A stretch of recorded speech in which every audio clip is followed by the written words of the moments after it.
续来看台中市大安区农会举办长鸭的评鉴的比赛，今年有34组报名参加。这个评审根据着长鸭的外观、色水、甲长鸭背的长度等等的项目来评分。这个过程是严格而且谨慎，嘛希望透过评鉴，让大安厂的品质更加进步。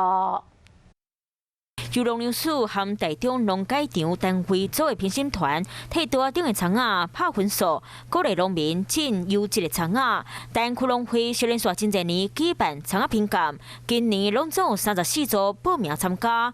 那现场今天评鉴的部分的话，最高是有葱白是有25公分。农会讲，虽望今年的天气稍热，这几天落大雨，让长鸭较歹种。农会嘛希望透过拍分数的机制，让农友加一个参考。知识互相交流，看要甲长鸭种好水。农会嘛讲，和宜兰的三星厂无同，大安的长鸭味偏起来较咸，芳气有够，适合做料理。加上这几年几日伫咧推动小长鸭，希望未来会当透过行销推广，达到长鸭界北三星和南大安的好名声。